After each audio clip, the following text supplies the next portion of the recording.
সম্মানিত সাংবাদিক বন্ধু ভাই ও বোনেরা, আজকে আলহামদুলিল্লাহ বাংলাদেশে অতি প্রত্যাশিত নির্বাচন চলছে এবং এই নির্বাচনের মাধ্যমে দেশের আগামী দিনের কর্ণধার নির্বাচিত হয়ে আসবেন ইনশাআল্লাহ। কিন্তু নির্বাচনের ময়দানে আমরা যারা আছি, যে কিছু সমস্যা আছে সেগুলো আজকে আমাদের কাছে যা এসেছে তার একটি তথ্য এবং সেই ব্যাপারে পদক্ষেপ নেওয়ার জন্য বান্ডেল থাকলে প্রতি সেনমানিতে টাকা বাঁচবে। বিকাশ সেনমানি বান্ডেল কিনে জিতুন প্রতি লেনদেনে। আমরা সম্মানিত সিইসি এবং কমিশনার বৃন্দের সাথে সাক্ষাৎ করেছি এবং আমরা লিখিত তথ্য নিয়ে এসেছি এবং সেগুলো তাদের সামনে উপস্থাপন করেছি এবং এই সমস্ত তথ্যগুলোর ভিত্তিতে ওনারা এখনই বসবেন এবং বসে পদক্ষেপ নেওয়ার যা আছে সেগুলো তারা নেবেন বলে আমাদেরকে আশ্বস্ত করেছেন।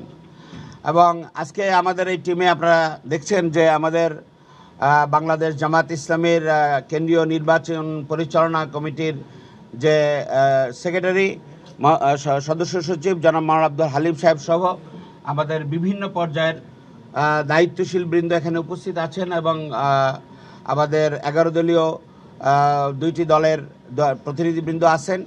তো আমরা যে সমস্ত বিষয়গুলো আমরা সামনে এনেছি তার মধ্যে আমরা ওনাদেরকে প্রায় শতাধিক ভিডিও ফুটেজ এবং মিডিয়ার ফুটেজ এগুলোর লিঙ্ক আমরা ওখানে ওনাদেরকে দিয়েছি। আমরা এই দরখাস্তটা তাদের কাছে তুলে ধরেছি এবং লিঙ্কের তথ্যগুলো ওনাদের কাছে আমরা দিয়েছি। এর মধ্যে কতগুলো বড় বড় ঘটনা যেগুলো আছে সেগুলো আমরা আপনাদের সামনে আনতেছি। এর মধ্যে আপনার কুমিল্লা ৮ বরুড়ার একটি সমস্যা আমরা তুলে ধরেছি।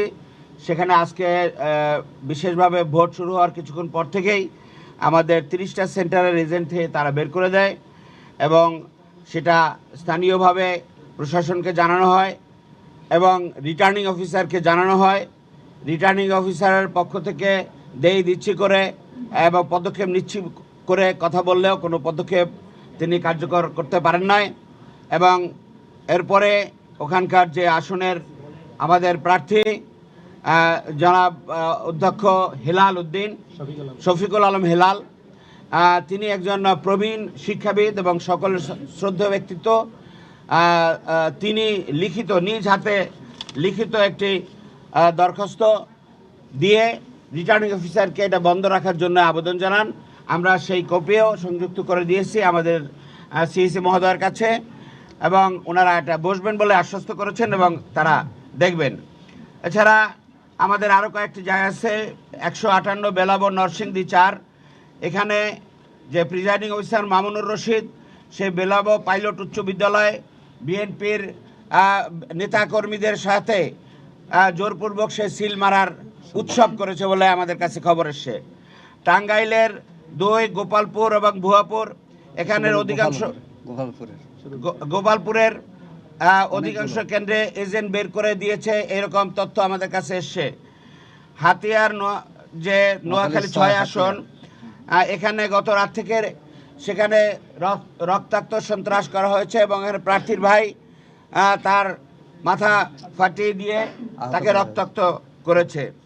এরপরে ঝালকাঠিতে সমস্যা হয়েছে এবং অন্যান্য পাথরঘাটায় সমস্যা হয়েছে। এই সমস্ত দিকগুলো আমরা এনেছি। আর এছাড়া আপনারা শরীয়তপুরেও একটি সমস্যা আছে, সেখানে বিভিন্ন আসনে সমস্যা তৈরি করেছে তারা এবং কেন্দ্র থেকে এজেন্ট বের করে দিয়েছে তারা।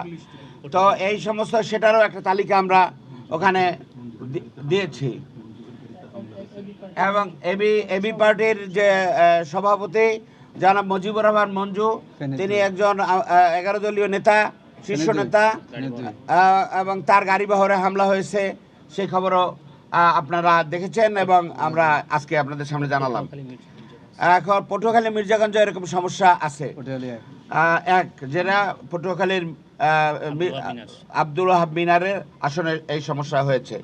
তো সম্মানিত সাংবাদিক বন্ধুরা, আমরা অত্যন্ত প্রত্যাশিত আজকের এই নির্বাচনে আমরা যে আশা নিয়ে আছি, আশা করি যে এই সমস্ত ব্যাপারগুলোতে এখনও ভোট সেখানে চলছে এবং পদক্ষেপ নেওয়ার সুযোগ আছে।